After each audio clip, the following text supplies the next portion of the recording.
Okay, so today I'm going to be doing a presentation on malpractice, or as we would call it in the UK, medical negligence. So I'm just going to walk you through sort of an introduction to it, what a claim is structured with, the types of malpractice you can find, entitlements if you do think you're a victim of malpractice, some famous cases, some trivia, and then why is it important to medicine. So malpractice or medical negligence, as we call it in the UK, is a legal course of action that is to be pursued should an individual believe that they have been dealt harm as a consequence of neglectful action on the part of a medical practitioner.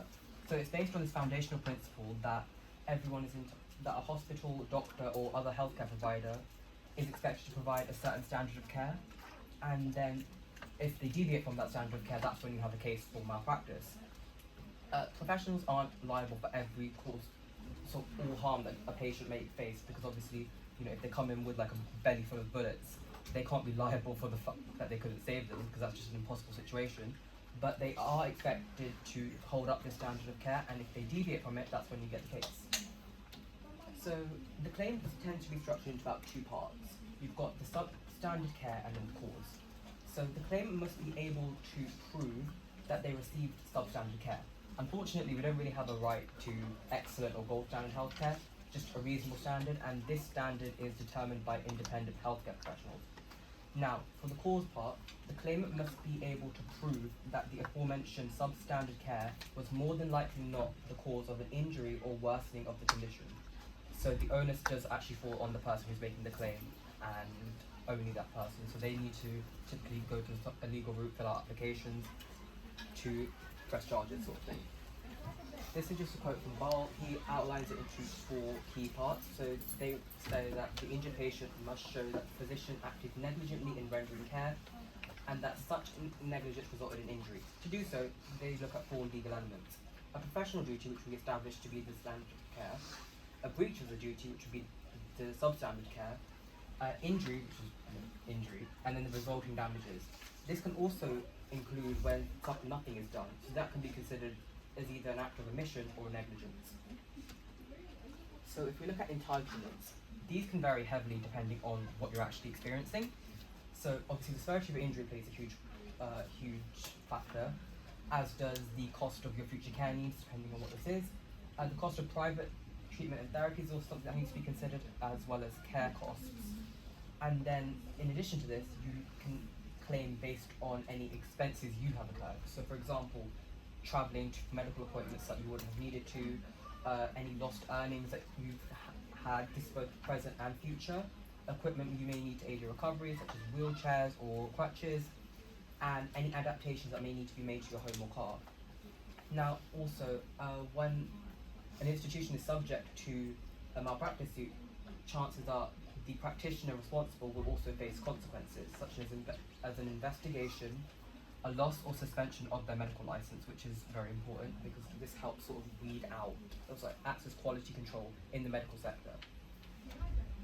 So there's a few types of malpractice, things like misdiagnosis, which is actually the most common. So if you have illness X, but they diagnosed you as having illness Y, and obviously because of that, they may end up doing the second one, which is incorrect treatment or medication. So when been misdiagnosed or you've got that incorrect treatment, you may be prescribed drugs that you do not need that can have a negative effect on you. They may allow the actual illness to fester. A delay in diagnosis is something that can also be a cause for malpractice. So that's especially important with time-sensitive things like, for example, appendicitis, which you really do need to treat immediately. Poor management of medical conditions, so that's going to be something that will be a bit more ongoing. So that's like someone with a long-term medical condition, and poor management of that condition could result in malpractice. A failure to refer indicates where a professional has not made the correct reference. So if it's something that's beyond their capacity, what they should do is refer them to the department that specialises in that, or an individual who specialises in that, and then failing to do so can be grounds for malpractice. Inadequate surgery is obviously just a surgery that doesn't go right, and it doesn't actually do what it's aiming to do. And then never events. So people might say, well, all of these are never events, none of these should ever happen. A never event is a bit different. It's something that happens that should not be happening in the first place. So the most classic example is a surgeon leaving their watch or their bracelet in the person and then closing them up. That's the most classic example of a never event. And let's look at some famous cases. So I picked American ones because obviously they're a bit more interesting. But so the first one happened in Rhode Island Hospital, and this is an example of a never event. It happened 3 times in this hospital, where they were doing brain surgeries or surgeries to the head, and in the first 2 instances they caught it in time, but they were going in and drilling holes and doing everything on the wrong side of the head. But in the third case, unfortunately, they didn't catch it in time, and it led to the death of a 79-year-old man. Consequences, actually, the surgeon responsible only had his license suspended for 2 months, which is definitely not good. It clearly shows that the legal team was not pursuing harsh enough action. This one is a case in a reproductive clinic. Yeah, it's a funny one. Essentially what happened is a couple went in for IVF, and what they wanted to do was they wanted the husband's sperm to be inseminated into the wife's egg. And so then they'd have a child that's biologically theirs, but obviously not, sexually, is done by IVF. What happened was they took another man's sperm and put it into the wife's egg. And so the wife, and that egg was implanted, so the wife gives birth to a baby that's of a completely different race to both of the couple.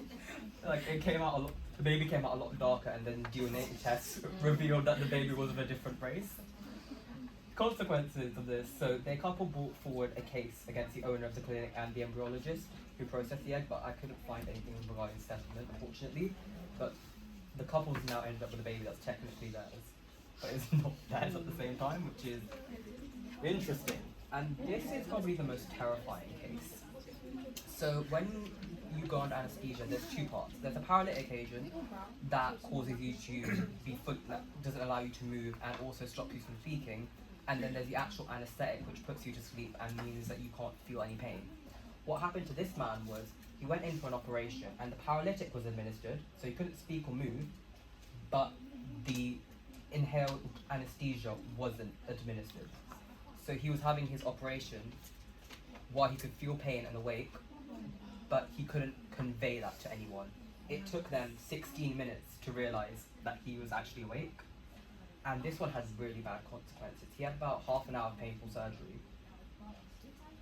And he had no pre-existing medical conditions or any psychological or psychiatric disorders. However, after this, he was experiencing panic attacks, and he thought people wanted to bury him alive.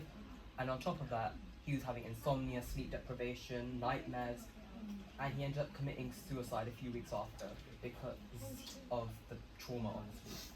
So the family then sued for the anesthesia associates, and they blamed they blamed them for his suicide because there's this thing called anesthetic awareness, which affects, I think, 20 to 30,000 people in the US, where it's essentially you have some level of consciousness during your operation that can lead to a lot of psychological harm, and the case was settled confidentially. So just a few trivia facts. Blood thinners are the most commonly involved substance in malpractice. This tends to be because blood thinners obviously fit the blood, and before administering a blood thinner, you need to make sure that a patient has no internal bleeds, otherwise administering a blood thinner will actually make them a lot worse. A lot of cases, blood thinners are administered, but there is an internal bleed and that's not checked out appropriately, therefore the person's internal bleed just gets worse. Diagnosis errors cause about 80,000 to 100,000 deaths annually in the US, which is staggering. About 40% of doctors attribute their errors to patient volume, so that's clearly the problem, having too many patients and staff being overworked. And then misdiagnosis, I think I mentioned this before, but it's the most common form of malpractice, with 34.1 cases levied against malpractice being misdiagnosis in 2018. So why is it important to medicine? It holds the medical professionals and the institutions accountable. There's consequences for their actions, and they know that. So they have to maintain that standard of care that they should, otherwise they know they could have their license revoked. It acts as a sort of quality control in the sense that if a physician or surgeon or any medical practitioner is not operating to the highest level, which is required, they will have their license revoked or suspended, and that means that we only have the highest quality care. And actually, I think it's very interesting because there's a lot of information on US law firm websites about medical malpractice, because I think they pay for their healthcare in that country. So it's kind of this idea that you've paid to have this operation, and this operation then harmed you significantly. So they have a lot more of an interest in malpractice cases in the US as opposed to the UK. But thank you. Any questions? In certain cases where you have, let's say, overworked staff Yeah. or under-resourced Yeah. hospitals, do you think, and malpractice occurs, do you think it's the fault of the individual, the fault of the trust, or the fault of the government as a whole? When you say individual, I'm assuming you mean the practitioner, right? Right, yeah. I would say that it is partially their fault because regardless of if you are overworked, you do have a duty of care, and that is what the law dictates, and it is someone's life at the end of the day that is with you. But I do agree with you, and I do think that the government and the trust have a responsibility to ensure that their practices aren't understaffed and overworked.